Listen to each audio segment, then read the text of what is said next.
So we got it going. So welcome everyone. I want to welcome our guest Joe. I'll let you introduce yourself in a second, but we're going to talk about what Joe does to get listings, but I think there's more to the story, and he's going to talk about that, about how he got into the business, what he did, which has created all of his listing opportunities now. And I think that's important because we forget about all the other things that build a business and then lead to listings. And when we were talking, um, and how you got started, kind of started thinking about, oh yeah, that's how you build up this big network, and this is how you really build a sustainable listing business. So I'll let you introduce yourself, Joe. Take it away, sir.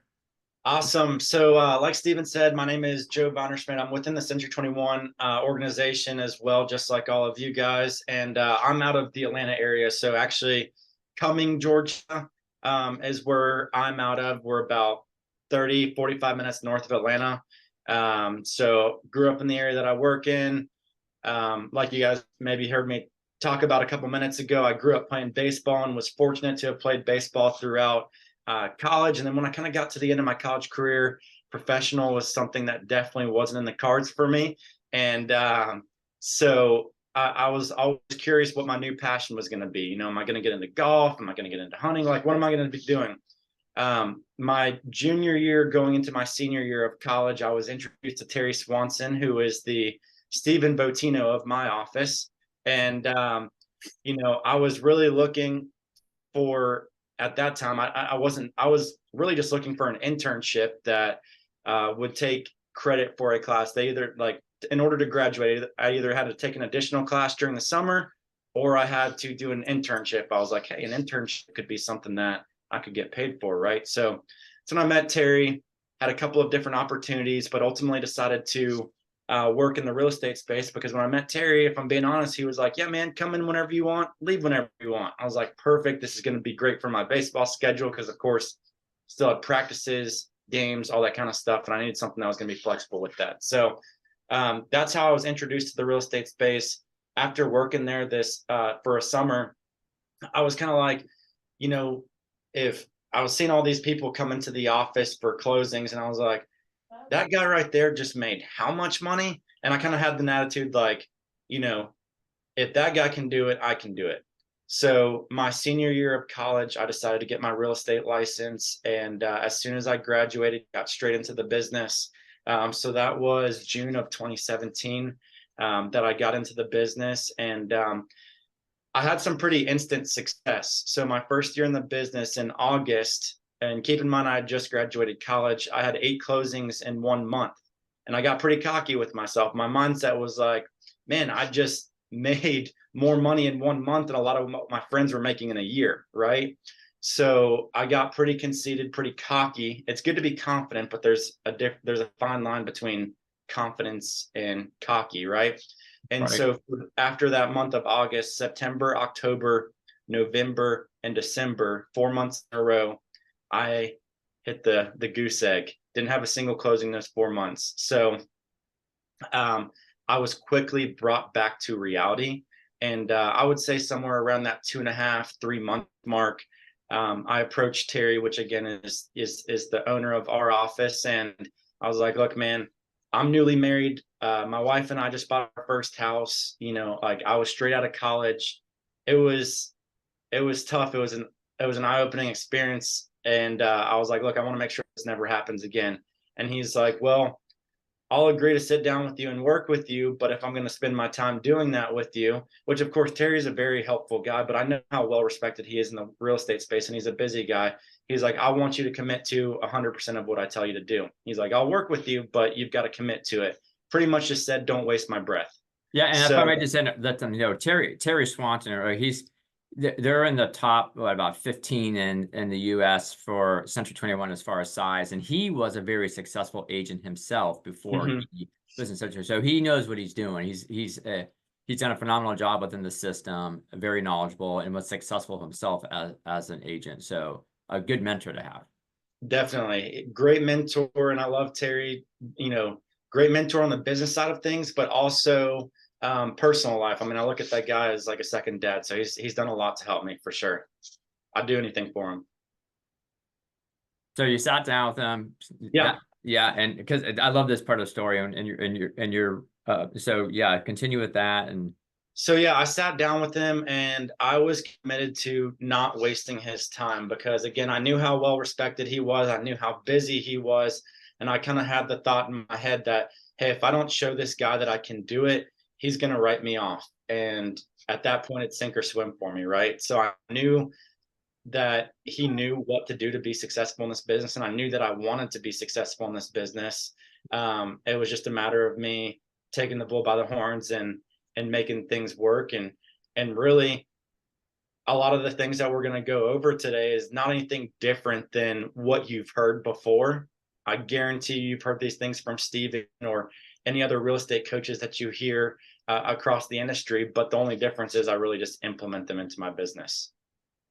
And yeah, that's really the only. that's right. It's all about execution. And you know, you had that early success, and not everyone has that kind of early success, and either, but having a taste of that and then seeing it go disappear rapidly, and having that taste of it, and the drive that you have as an individual, someone who graduated college, played sports. I played sports. You have to have a lot of drive, and you have to commit hours every day to Mhm. practice, and you make a lot of sacrifices. And so you had that kind of drive. So let's talk about that, because one of the sacrifices you made and we talked about is you really started doing a lot of open houses and making that commitment and giving up weekends with friends and family to make your business work. So let's start there, because that's what I think really got you back on track and got going, right? Yeah, absolutely. So open houses have been a huge part of my business. That's really when I started to see true consistent success instead of like the up and down. Of course, you're always going to have up and down ways within the business, but stayed a lot more consistent. That's really when I started committing to open houses. And what I love about open houses is there's a lot. I mean, I love a lot of different things about open houses, but number one, you can control where you work the open houses, right? So if you want to get established in one area, you know, for example, like I do most of my business in 2 counties here. So I do most of my business within a 30-minute radius of my office, which is ideal, right? I mean, when I first started in the business, of course, like I was driving an hour and a half, 2 hours. I was gobbling up every piece of business that I could. But now I've grown out to my business where I can pretty much for the most part stay within a 30-minute radius of my office. And a lot of that is credited to um, the establishment that I made in essentially my backyard by doing open houses, because I just focused on the area that I wanted to work in. So just committed to doing open houses. And like Steven said, especially, being 22, 23 years old at the time, like I was having to make a lot of sacrifices. A lot of my friends were wanting to hang out on the weekend or, get around to golfing or go on a beach trip or whatever. But I knew for me, it was more important to commit to the business and know what I needed to do to be successful in the business at that time than it was to, go and hang out with my friends. And now I do have the flexibility to go out and do those things now that I've built them out. So the open house strategy that we took is really interesting. It's something that I'd never thought of before. And Terry taught me it. And now we've actually once a quarter, we teach a 3-hour CE on it, but I'm going to condense it for you guys, essentially what the overview of the class is. And then probably after that, you're like, how the hell do you teach that for 3 hours if you just told me it in Hey, Q, minutes? and, So and stick with us, guys, because this is leading to, how, you meet a lot of buyers, but you also meet potential sellers at an open house, and it led to a lot of his listing business in the future. So this is what I'm talking about. It's like you gotta think about the business as a whole and what mhm. you're doing to create that network of repeat referral business. And this is how it gets going, is you got to get out there in the market. And so take it away, sir. Yeah, absolutely. So I am not a cold caller. You will not find me in here sitting here calling expireds for sale by owners. I do not do that. That is not my business model. So I know that most people that do a lot of listing business are big phone bangers, right? So that's not my style. So my style to really grow things out was face-to-face contact, which open houses is a great way to get face-to-face contact. So essentially what we're doing to choose the open house that I'm going to work is I'm going to pick an open house in an area that I know and I'm familiar with, right? So that's a lot of time around the area that you live. The second thing that I want to do is pick like a median a medium price point that you're going to work the open house at. You don't want to work too low of a price point because you'll just get flooded with people, number one, and that doesn't really work so well for the strategy that I'm going to go over. But also lower price point a lot of times means entry level. So they probably really don't have, like, it's probably oftentimes their first house. But you also don't want to go to a super high price point, because when you get to a super high price point, the amount of buyers, the buyer pool shrinks down so much that there's very little opportunities. Yeah, you may hit a home run occasionally, but that median price point really allows you to do the capture the people that need to sell and buy.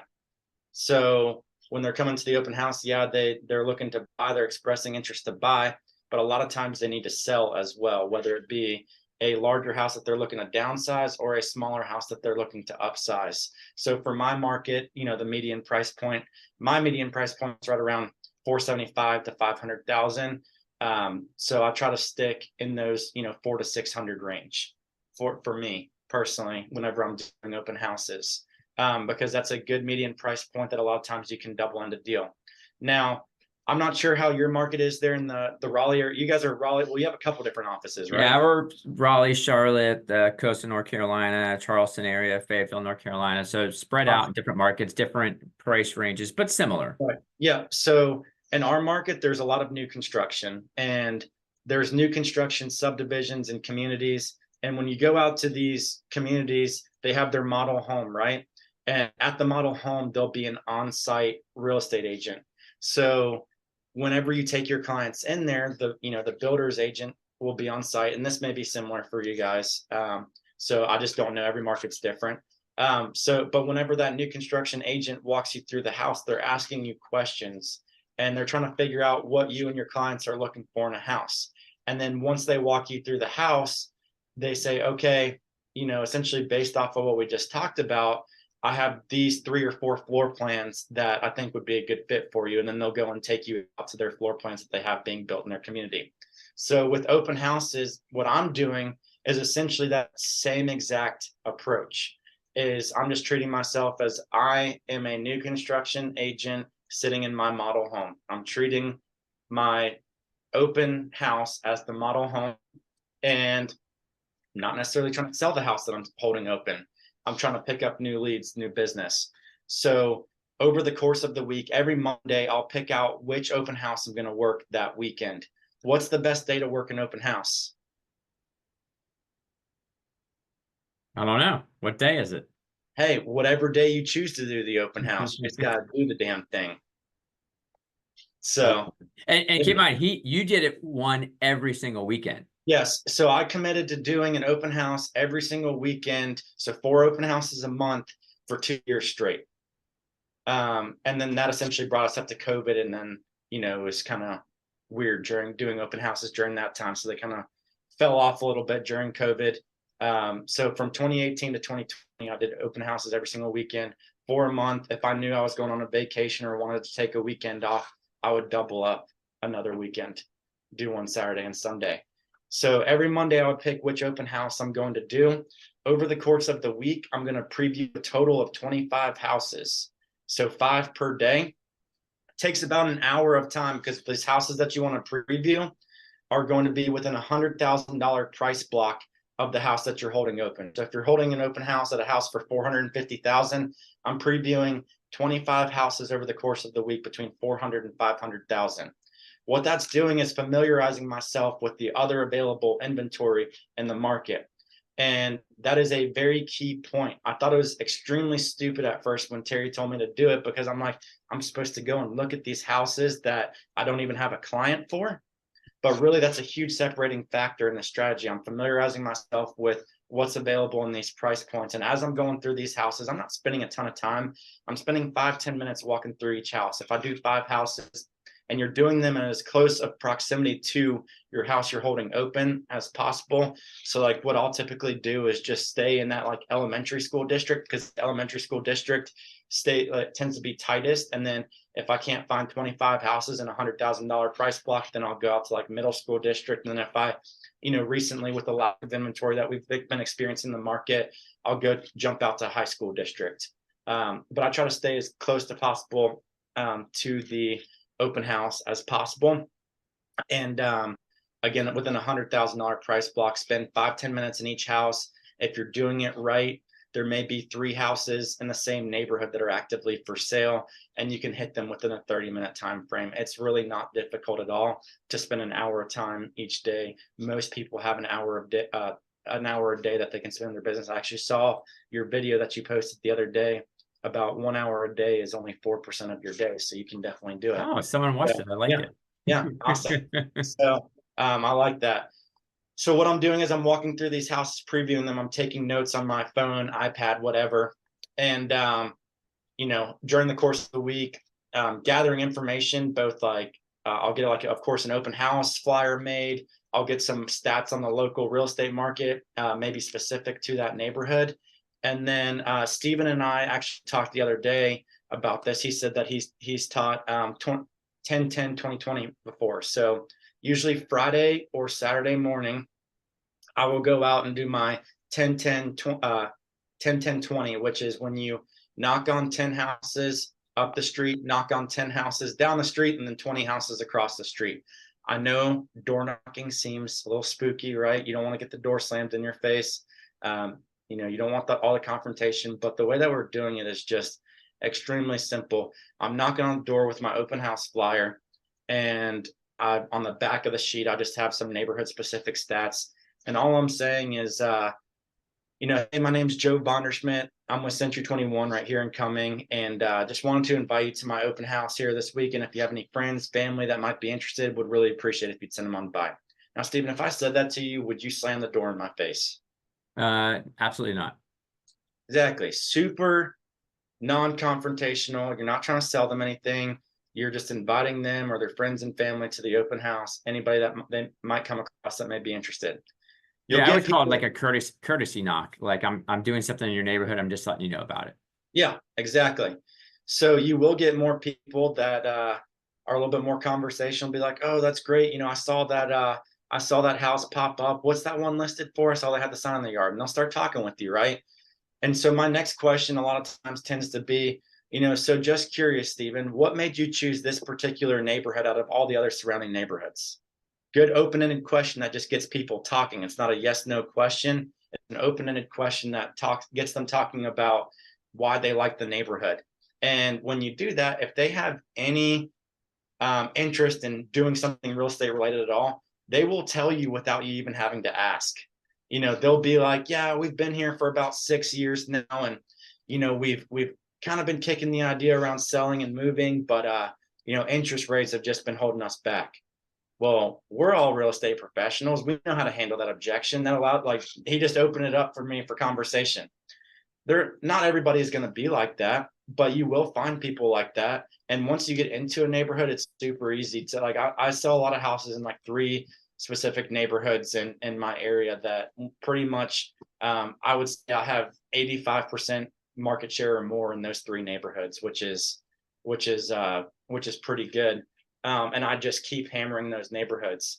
And I So love what you said about the door knocking, because you know when you won't have those conversations, when you're not knocking on those doors, and you won't have right, those kind of conversations and learn. Not only are you learning about the neighborhood and talking points for yourself to help sell the house you're in, but you're learning who might be interested in selling or future lead. And you're not going yeah, to have those conversations if you just do a passive open house and put directional signs out and post a Facebook ad and show up at the house. And so right. you got to get out there and have conversations. So I love that you do that. Definitely. And if you have a good conversation with somebody, what I'll do is I'll just write a quick handwritten note to them, because you know their name, you know their address, obviously, and just stick my business card in there and add them to my database to where I can stay in touch with them over time. So different things like that are separating factors. In the Metro Atlanta area, we have a ton of realtors, and it's all about doing the little things right to separate yourself. But getting further into, so that's usually Friday or Saturday leading up to the open house. When I get to the open house, that's my game time, right? So I've been preparing all week for the big game over the weekend. And so when I get to the open house there, the goal is we don't want to be what we call the relaxed tour guide. That's the agent that just says, hey, come on in, take a look around, let me know if you have any questions.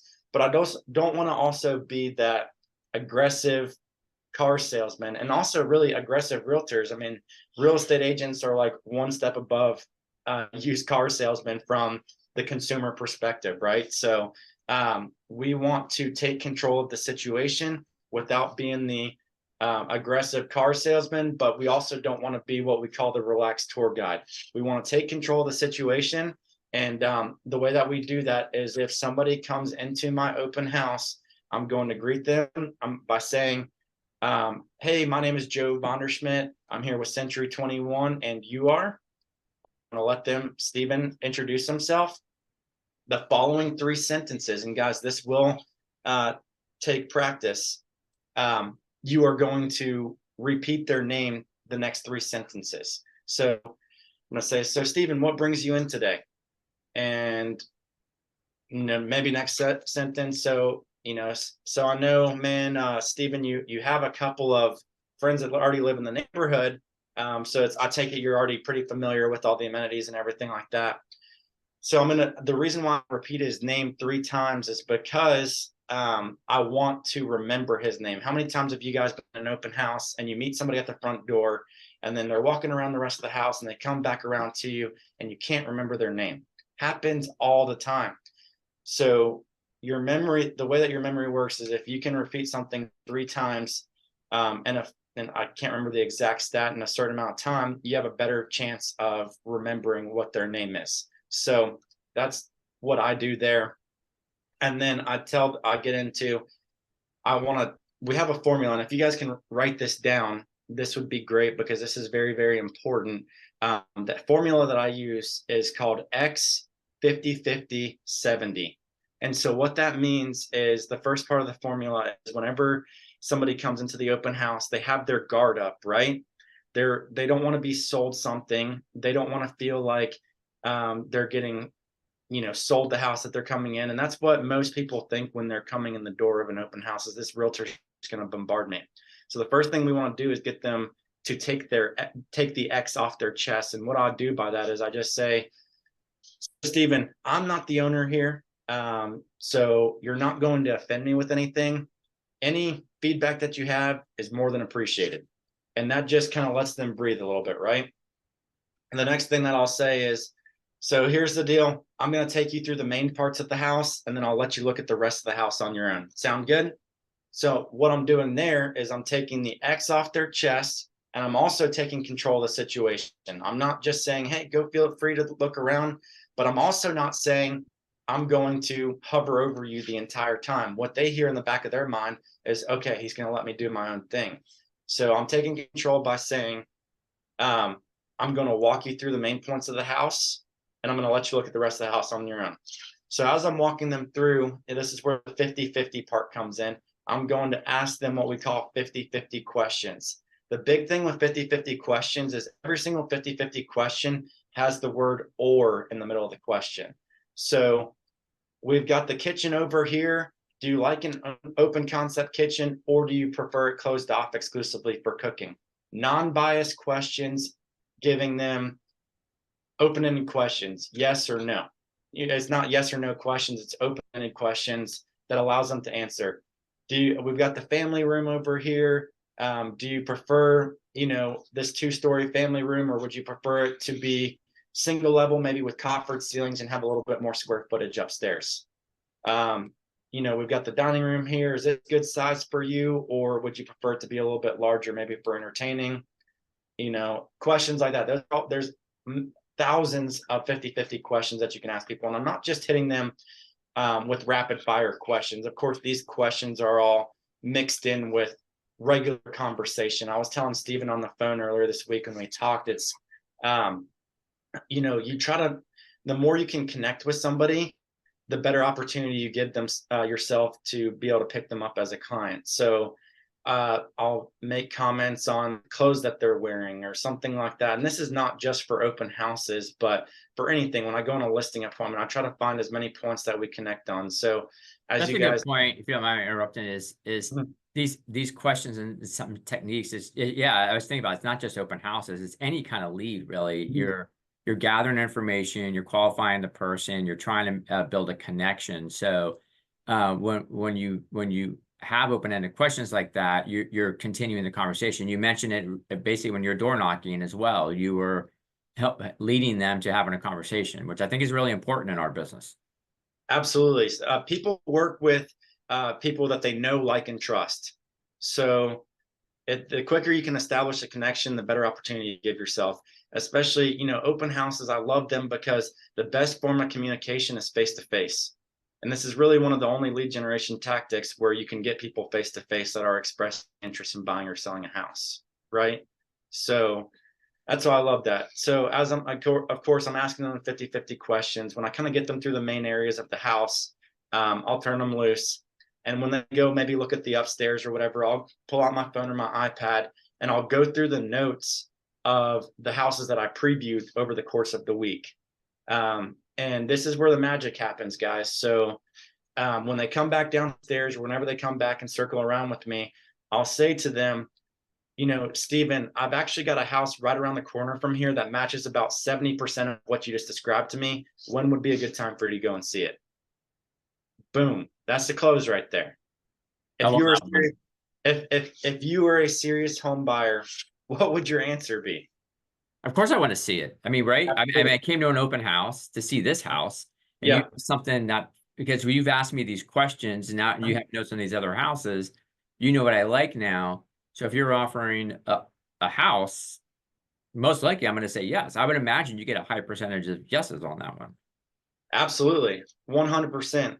The most common objection that I get is Stephen, if you said to me, well, what's the address of it? I'll go drive by it. And if I like it, I'll give you a call. Do I want to give them that information? No. If they go out there and they drive by the house and they like it, who are they going to call? Me or the contact number on a sign in the front yard? Probably going to call the number on the sign in the front yard. Yeah.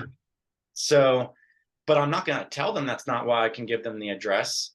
So my objection handler to that is, Stephen, I totally understand, but I can't give you the address. And the reason is because you may go drive by the house and there may be 10 to 15% of the exterior that you don't like, and you won't even want to see it. But we may go inside of the house and it may check off every single box that you have.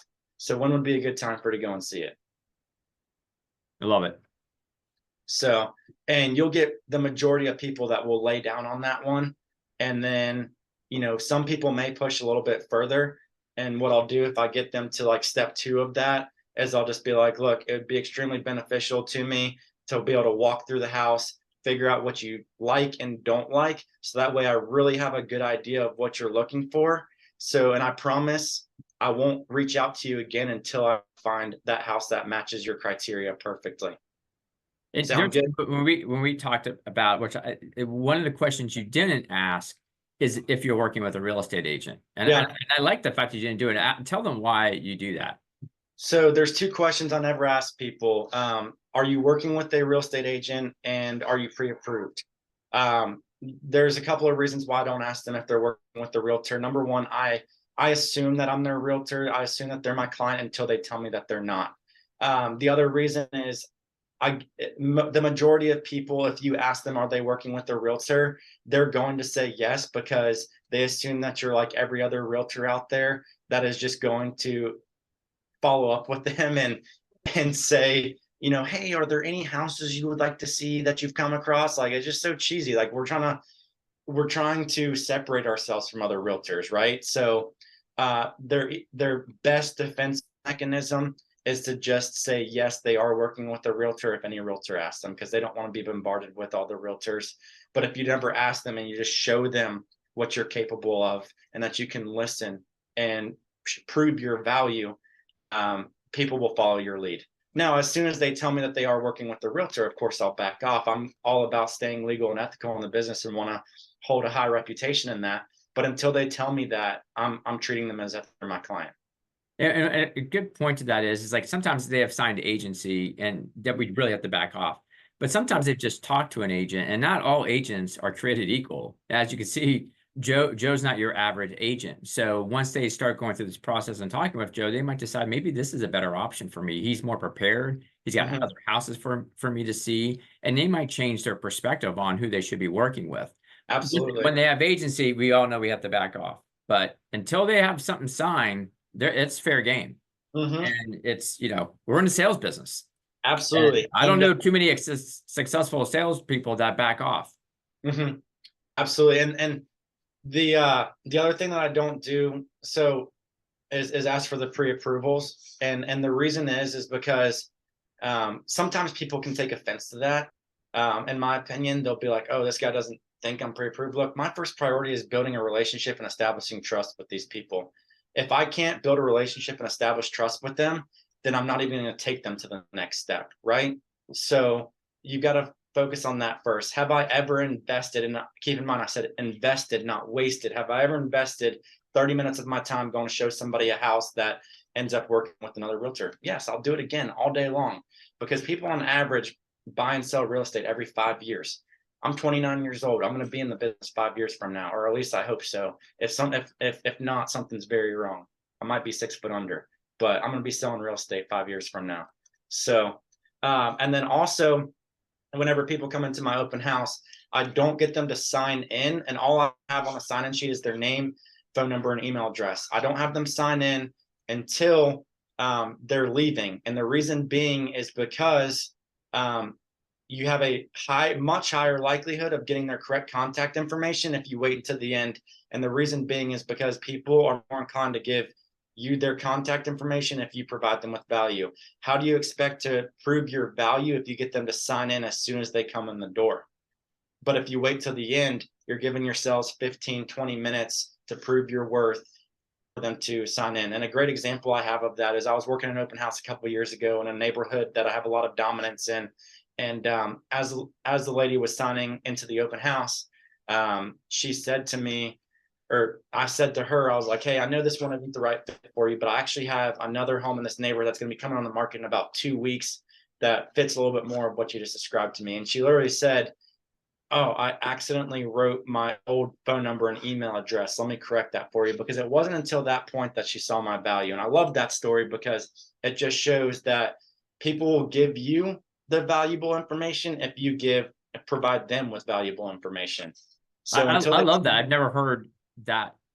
I've done a lot of open house classes and I've given them and sat in them, and you're the first person I've heard that says wait to the end, and I could see the value Mhm. in doing that. It's what happens, and this was crossing my mind. You get a very crowded open house, right? And and then we'll move on because I know you guys want to hear some other stuff, but how do you follow that process if a lot of people are going through the house? How do you balance No, that? great question. And then that's when my ideal open house is when I have 3 to 5 parties come in over the course of a 2 to 3 hour time frame. And that can be reduced a lot or managed a lot by working in open houses and certain price points. Like that's why, again, another reason why I don't work open houses in super low price points is because the buyer pool is way too large and you'll get flooded with people.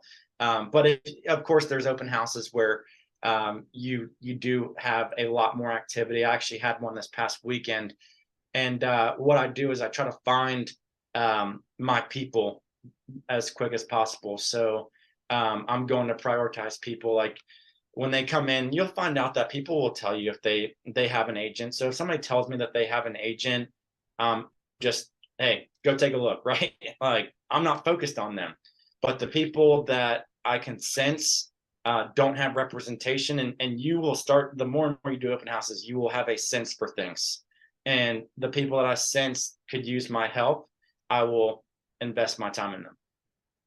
Awesome.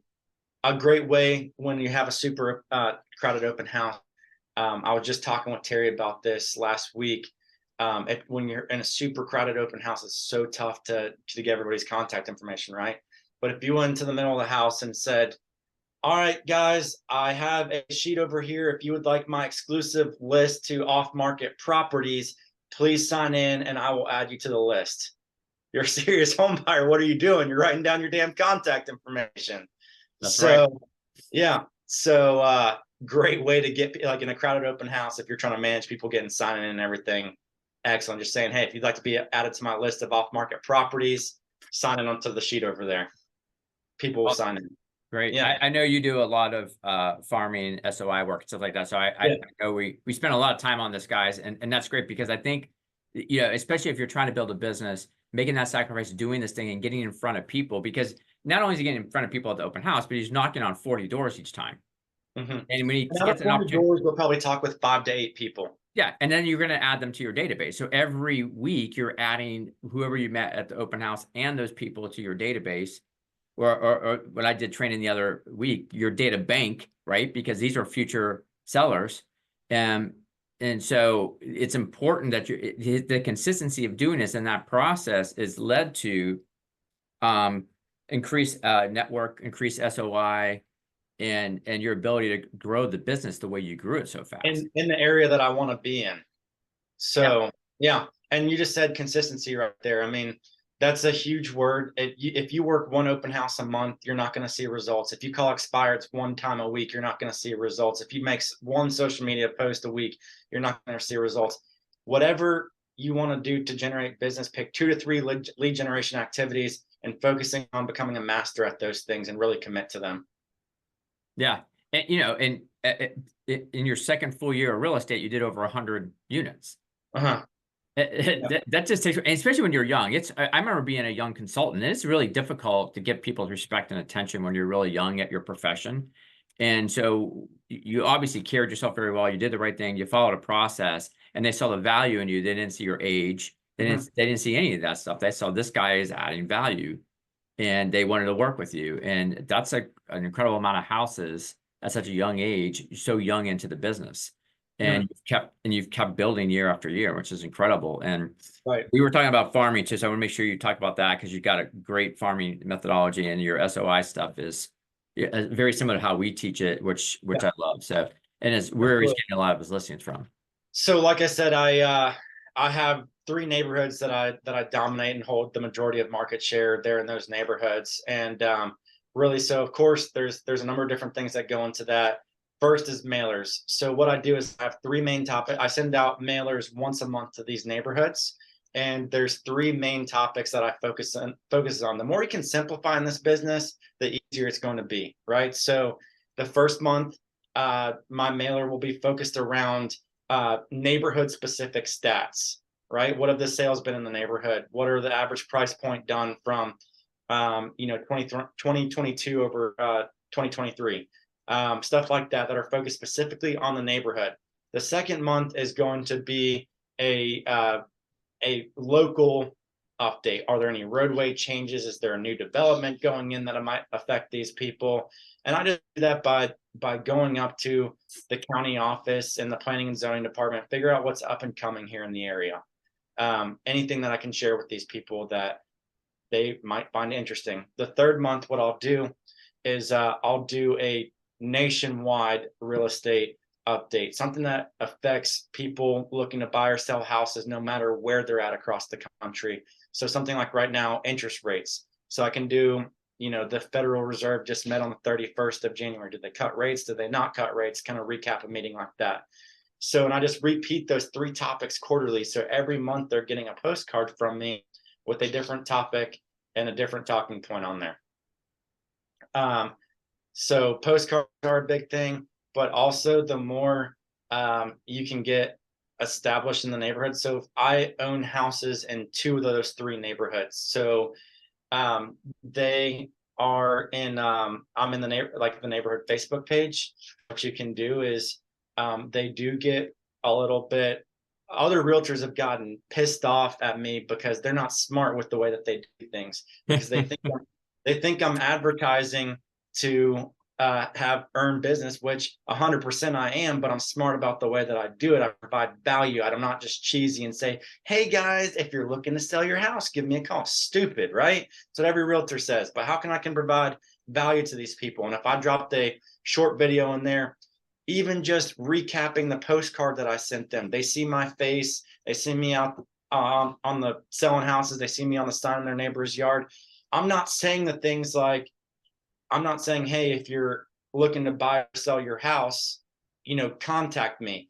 I'm just doing a video or a post, just providing them value to make them more informed. And that's how I get away with it, because they have rules on advertising your business. But if I'm just providing people valuable knowledge they can use, then they're good with it. So the other realtors in the neighborhood get mad at me, but I'm just double middle fingers up because I'm selling all the houses. I love it. And you guys, even if you're not on their Facebook pages, you can drop ads, you can do a pin, you can do Yeah, a radius. absolutely. You don't have to spend a lot of money, but the key is providing value and being a resource. And they keep seeing your face Yeah. over and over and over again, and they start seeing you do business in the area. I was big on farming myself. And I didn't have some of the tools you guys have now. And I was very successful farming because I was very consistent about it. And I had a process, I had a plan, and I followed it. And I always tell everyone, anyone who's ever met with me about farming, what I say, it's a lifetime commitment. You can't just send a couple postcards out and expect listings. Yeah. You're going to make a commitment to it. You're going to make an investment, as Joe said earlier, making investments, and you're going to keep making that investment because as soon as you stop, when I opened Central Toronto, I stopped selling. I had neighborhoods I dominated in. I stopped. Guess what? The inquiries weren't coming in anymore. Strangely enough, I dominated these neighborhoods, but then when I stopped, you would think there would be some trailing effect to that. There really wasn't. There was a couple here and there, but a couple of referrals I could send out, but they kind of stopped because I stopped. And so when I say that consistency and that investment is important to keep it going, it truly is. Yeah, you guys are gonna laugh at this one. So one of my biggest money makers in the neighborhood is twice a year I'll hire an ice cream truck to come out to the neighborhood. The particular neighborhood that I really do it in, and they kind of know me for that, is about 125 houses in the neighborhood. And twice a year I'll get the ice cream truck to come through. Like I'll do it the weekend that school gets out, so like Memorial Day weekend, and then I'll do it like at the very end of summer as school's going back. And that is like, people think I'm Santa Claus doing that. It is unbelievable. I posted on the neighborhood Facebook page, and it's a great way to meet everybody in the neighborhood in a super confrontational way. I mean, they come out of the house, and the thing that's crazy is I've never spent more than $300 including tip doing that for 125 houses, meeting everybody in the neighborhood. They use me for their real estate. I mean, it's just a great That's return. awesome. Yeah. Yeah. So small investment, but it's personal. You're getting in front of them. I mean, yeah. that's So a nice thing. what I Yeah. do is I just get the ice cream truck to meet me at the clubhouse, and then they just drive, as they drive slowly around the neighborhood. Like I'll just walk next to the ice cream truck. I wear my real estate t-shirt. Don't even talk real estate with these people. I just work on building a relationship with these people. I've got two young kids. I've got a 2-year-old, and I just had a daughter that's born, so she has not done the ice cream truck yet because she was just born in December. But I'll bring my family with me. Like I'll push my son in the stroller. My wife will walk with me. Just kind of shows people that you're a normal guy, right? That you've got a family, you're a normal guy that just is here in the community. So Yeah, I love that. It's about building those relationships, getting out there and being approachable and human. Yeah. Love it. absolutely. Awesome. So you want to get into, all right, you've got a listing appointment, you got a listing opportunity. What do you do to secure the listing? Yeah, let's talk about that because you are a master at that. Your conversion rate is off the charts. Yeah, although I was telling Steven earlier, I missed a listing earlier this week, and I was pissed at myself because I knew it was 100% my fault. So it's okay to miss listings, but as long as you're understanding what you did wrong to miss the listing. And in my case, it was a referral from one of my very good clients, went into the listing appointment thinking it was a slam dunk. And so didn't give him the dog and pony show, just kind of went in and out there. Then at the end of my conversation, I was like, all right, you guys ready to get started? And they said, well, we're talking with 2 other agents. And at that point, I was like, oh, crap. Like, I didn't realize it was like that. So I tried to like hustle real quick and spew them. Like, I just spewed a ton of information on them in the matter of like a minute as I'm walking out the door. And it just made me look stupid. And they ended up going with another agent. So 100% my fault. But I promise you, from this point moving forward, no matter who the person is, who the prospect is, I'm going to treat them as if I never even met them before moving forward. So yeah, but when I typically when that's the first listing I've missed out in a long time. So that one stung a little bit, but I'm good. So anyways, I think getting into the listing appointment, you've got to be able to make a statement. There's a lot of other realtors out there. You've got to find ways to separate yourself. So don't be like me on that one and just kind of do a half-assed job. Commit to doing the presentation, and being able to read people's personalities is great. So, even if they're a past client of mine and I've helped them buy the house, I will still ask them to give me a tour of the house as soon as I get there, because it's not so much that I care about seeing the house as much as it is that I'm trying to ask them the pre-qualifying questions and understand what personality type they are. So I've taken the DISC test. If you guys have heard of the DISC test, there's some different personality types, and I'm trying to figure out as I'm going through the house what type of personality this person is, so I know how to give my presentation.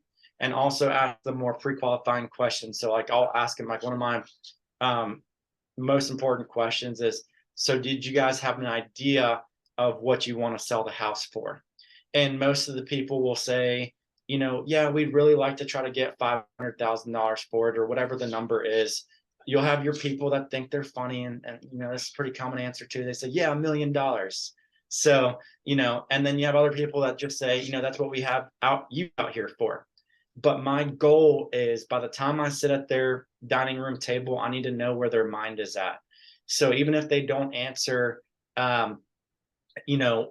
what the first time, what the price is that they want, they have an idea whether they tell you or not. And so I'll circle back to that question a couple minutes later. I'll ask the same question phrased a different way. I'll ask them, something along the lines like, hey, if you were to sell your house today, what price would you want for it? And another way to ask that question the same exact way is, how much equity do you need to get out of your house to make the sale make sense? Same exact question. They're telling me we want to walk away with $150,000. Well, I know that they bought the house in 2020 for $300,000. I'm factoring in my head what our commission's going to be, so I can back into the number that they need. So same question asked three different ways, and they will tell you on one of the questions. So, and the reason why that's so important is because if you sit down with them at the table and go over all the comps and everything like that, and you have no idea where their mind's at, and you tell them, hey, I think we need to be at 475 for your house, and they had in mind that they wanted to get 500,000, they're immediately writing you off. So the pre-qualifying questions are super important. So whenever I go into a listing appointment, I never have a CMA that has an estimated value on there. I think you're setting yourself up for failure if you do that, because the majority of people have a different number in mind, and you need to be able to lay the facts out for them to be able to understand properly. So like what I'll do is I'll just have the MLS printouts of the comparable houses, and I'll lay them out to them. If they want to see more pictures, I have my iPad with me, we can scroll through some of the updates and stuff like that. And I'll say, okay, so based off of looking at these houses, where do you think you fit? And again, I'll put the ball in their court without me even making a strike, right? I will not tell them a price until they tell me a price. And so that's essentially 4 layers that I'm giving them before I even have to say anything about price. Yeah, that's a good point, because if you think about it, they might want 500, you might think it's worth 475, but if you start off with 475, you're immediately going to be met with negativity and objection. But if you start having a conversation, you might end up at that 475 mark because you've convinced them based on all the data you're showing them the other houses and show them, but their minds are going to be closed if you hit them right away with that number that's too low. Right. And so by doing that, you're at least leaving it open for conversation and negotiation on that price based on the continued conversation, versus right away, oh, this guy's off. And that's when I listed that. I mean, I didn't lose a lot of listings, but if I did, generally it's because I came in with a price that wasn't right. Yeah. That was generally, if I lost a listing, I just didn't hit the mark correctly. Yeah. And I learned a lesson one time in a neighborhood where I had 50,000 under, the person came in higher, and they sold it right away. I just totally just misread the neighborhood. And if I would have been taking your approach, I probably would end up with a listing. Yeah. Yeah, absolutely. So, and of course, the more and more you do things, the more trial and error you'll figure out what works for you. I'm just sharing what works for me. What I love about this business is there's so many different ways to be successful. You just have to find your way that meshes with you the best, and take it and run with it. You're going to hear different inputs from a lot of different people. Like I've had the opportunity to go to a lot of different Century 21 offices around the country, and you're next on the list, Stephen. So Right. hope to see you at some point, maybe this summer. But meeting with these other people, these other business owners and everything, they all have different strategies, right? So like you and Greg Harrelson are totally different. Adam Oberski is totally different. And not everybody might be my style of business, but there's still bits and pieces that I can take away from these people and implement into my business to create my own twist on things and still see success in the business. It's a matter of taking bits and pieces from others, even if they're not your style, but figuring out how you can implement them into your own business to see the best success. Yeah. And one thing you mentioned to me is how do you dress when you go into these appointments? Yeah, so every single day, I at least wear a jacket. Like today, I don't have a suit on. Like I have some like nice slacks. I know you guys can't see me, but the lower half, for all you know, I may be naked from the waist down.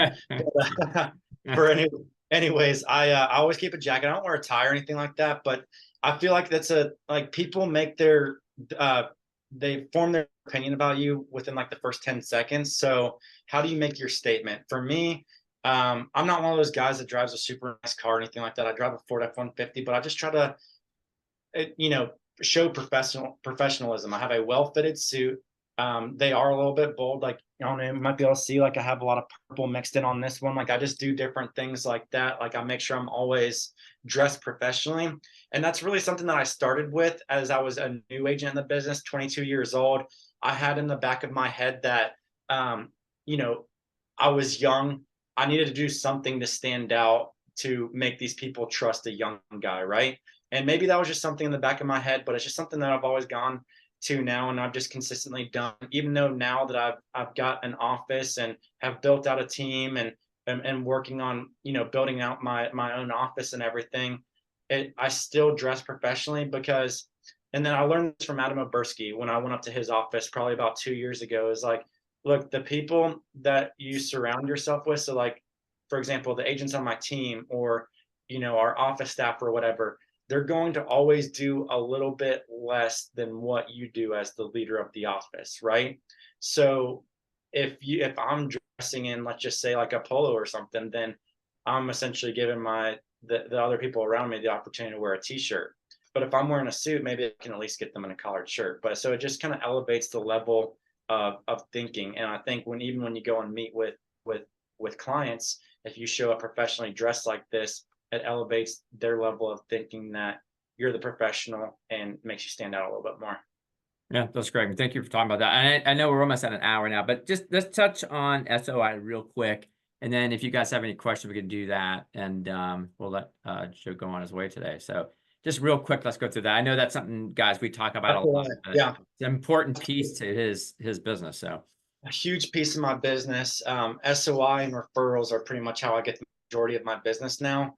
So a lot of great ways to do that. So now, I worked an open house last weekend, but I do probably now 5 to 10 open houses a year. So the majority of my business now is open or sphere of influence and referrals. So of course, in order to do that, you've got to be able to stay consistent with your follow up. So I use Follow Up Boss as my CRM.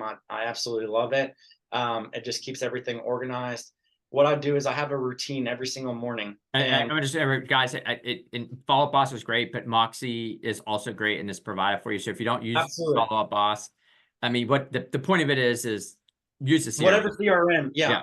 Go It ahead. doesn't Sorry. matter what Yeah. you're using as long as you're using it. Yeah. The Don't go reports, running out and spend money on Follow Up Boss. I'm yeah, not no, saying don't. 100%. I'm not Yeah. saying don't do it either. I'm just saying use what you got. The That's best what you got CRM is the one first. that you use. Yep. Go ahead, So sir. yeah, good deal. So my routine when I come in each morning to the office is, of course, go through my emails that I have left over from the day before. But then the very next thing that I get into is I write 5 handwritten notes to people that are in my sphere of influence. It just says something like, hey, Stephen, just wanted to reach out. Hope you and the kids are doing well. I've been keeping up with you on Facebook. If you ever come across anybody looking to buy or sell a house, would really appreciate if you put my name out there. And if most of the time I don't even put my business card in there. I'm just staying in front of people. I don't want it to be super businessy. You know, the card that I'm writing on has my logo on it, but I don't put a business card in there at all or anything. So I just commit to 5 a day for that. And then at the start of this year, I've really implemented something else to that morning routine that has been absolutely killer. And this, like, guys, this isn't something I created. A lot of the stuff that I'm telling you, I'm sure you've heard before. So, I mean, Stephen was talking about earlier this week that the handwritten notes, that's the Brian Buffini thing, right? So you guys have heard it from other people than me. It's just, I do it and most agents don't. The thing that I've implemented at the beginning of this year is 10 people per day. I know their address, obviously. I look up their address on Zillow and take a screenshot of my phone of what their Zillow's estimate says for their house. And what I'll do is I'll text it to them and say, hey, Steven, I was just looking at another house in your area for another client of mine. Figured I would check in on your home's value. Here's what Zillow says. What are your thoughts? And it has been amazing, the results that I've seen from that. I mean, I've taken 6 listings since the 1st of February, and 3 of them are from just doing that, what I call the ZMA technique. Awesome. Yeah, I mean, it is, but even the people that aren't listing, the number of high quality conversations that I'm having is like, it's been the best by far out of any other strategy that I've taken so far at this point. Here's I a mean, good like, nugget, guys. I've heard of others doing that as well. Like you said, is that none of these are trade secrets. But what Joe keeps mentioning over and over again, he just does it, and he mhm. does it consistently, and that's why he's where he is.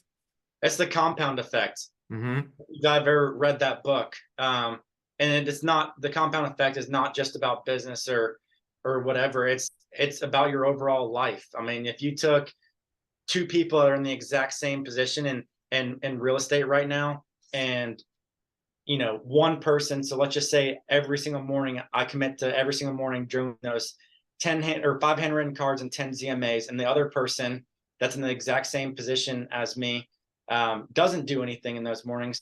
Over the course of 6 months, 12 months, 18 months, we are going, like, that person that wasn't doing anything is going to be so far behind, falling backwards, because if you're not growing, you're dying. And then me, the agent that is doing those little things that you may not see instantaneous results from, is going to be so far ahead of person B. So the compound effect, those little Right things on. can Yep. compound over time, whether it's for good or for bad. So work on the little things. Yeah, because not doing it has the opposite effect, right? Or doing negative things has the opposite effect. Yep. Yeah. So absolutely there. So that, like, even so with that ZMA technique, like, I've had people, for example, I reached out to somebody the other day, they were like, Joe, I'm so glad that we bought when we did. We're not looking to do anything right now, but we are looking at starting a family this year. So I think 2025 is going to be our year. And great, they're on my radar a year out. I Yep. mean, like I said, I'm still going to be doing this. And I know that now, you know, a lot of people get so frustrated. A lot of realtors get so frustrated when they're like, hey, I got a lead, but they're not looking to do anything until later this year or next year. That is amazing. I love leads like that. And the reason being is because technology is so huge in today's day and age that it is so easy for them to get on an online website, click contact agent about a property that they that they like, and next thing you know, they're in touch with another agent.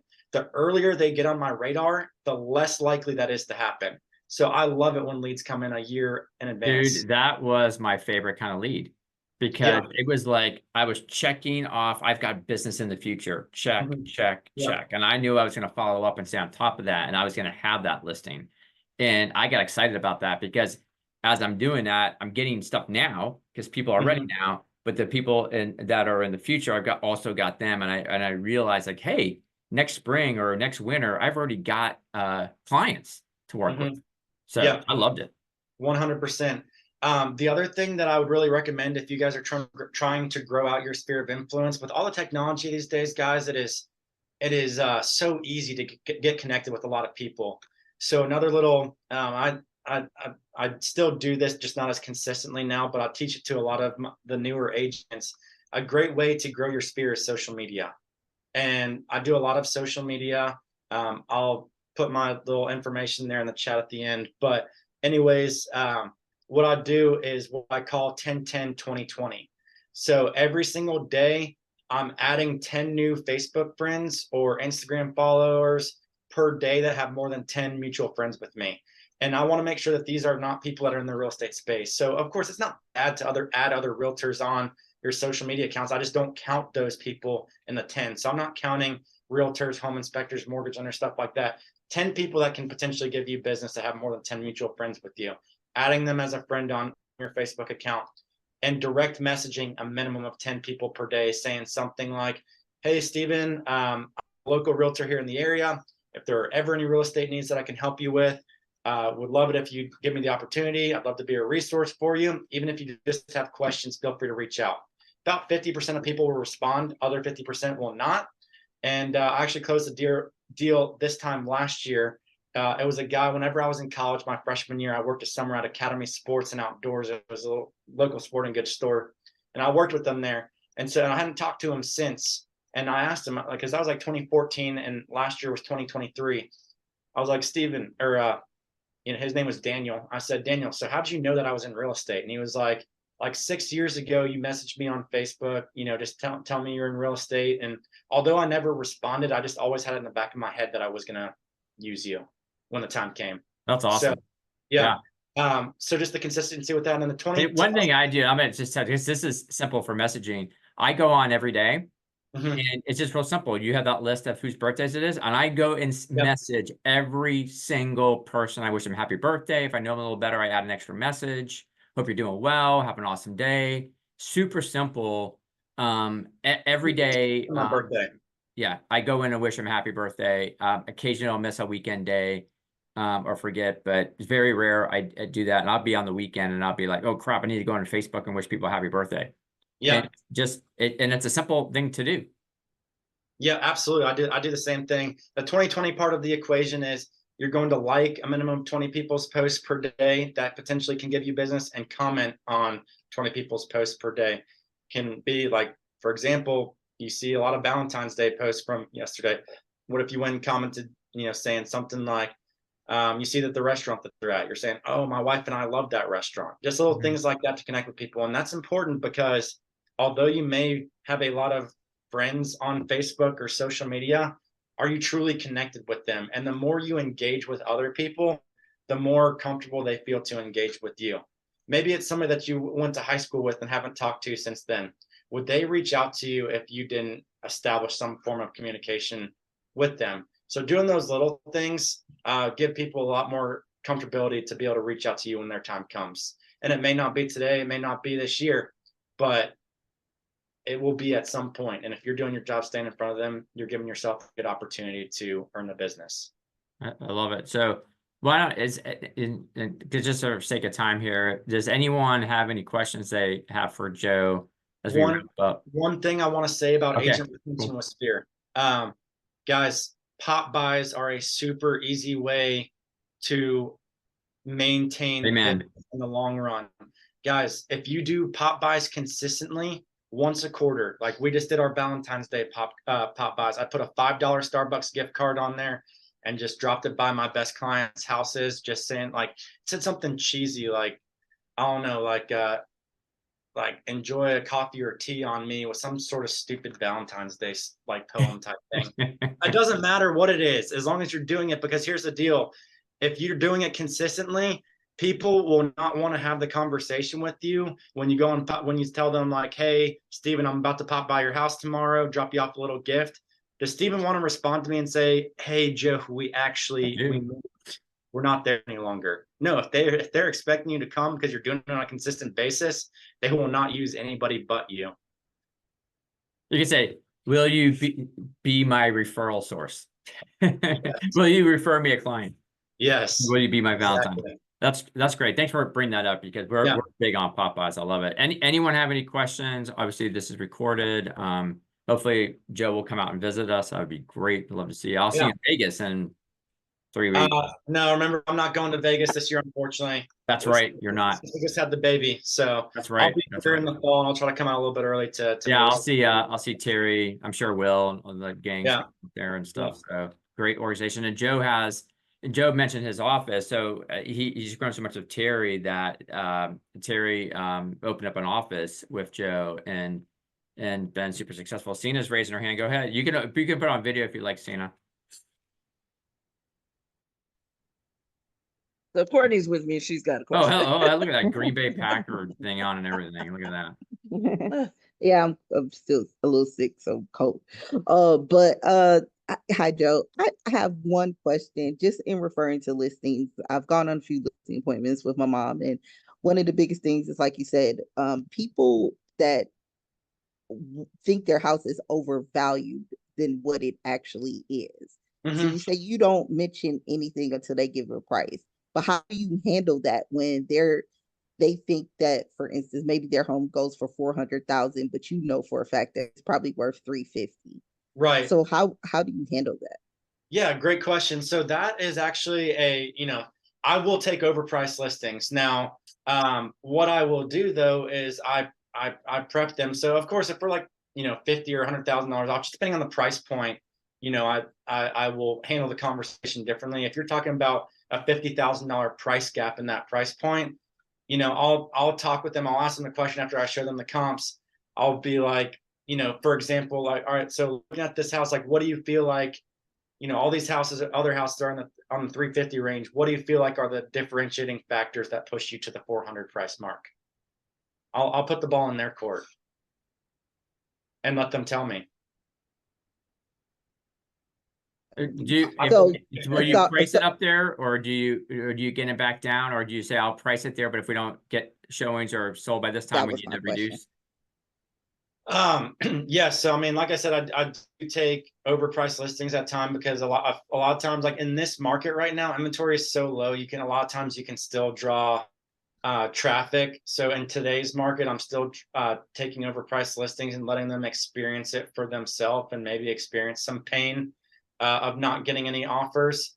And then a lot of times, like people will tell you that um, they won't take below a certain price. So you get it all the time, like, hey, we're putting it at 400. We will not take anything less than 390. The minute that 380 offer comes in and they see the money in front of them, they'll go for it. It's just a matter of bringing them something to look at on paper. But I do not try to take overpriced listings too much. Like I'll talk with them through the scenarios. Like, I mean, I just took one that I think I would have ideally liked to price it between 410 and 415. I took it at 425. That's not a huge difference, $10 to $15,000. But I think that also coming in with confidence, I think will shoot down a lot of those people. Like for me right now, I think confidence really goes a long way. I rarely deal with the commission talk at all anymore. I go and I tell people what I charge and I phrase it in a way that makes them feel like they're getting a deal where really they're not, they're paying 6%. So it all depends on your delivery. And I think if no matter what, whether you're delivering the price or whether you're talking about commission, you're delivering it with confidence, people will follow your lead. Thank you. Yeah. And you Because dress like you're worth commission 6%. is, what's that? And you dress like you're worth 6%. Yeah, well, what I say to people about the commission is I charge 3%. I recommend you pay a buyer's agent 3% as well. In the event that there's no buyer's agent involved, all I'll charge you is a total of 4%, whereas most agents will still charge you a full 6, or maybe they'll knock it down to 5%. I only charge you 4%, which gives me a little bit of extra motivation to find that buyer for your house represented by me, and it saves you a lot of thousands of dollars in your pocket.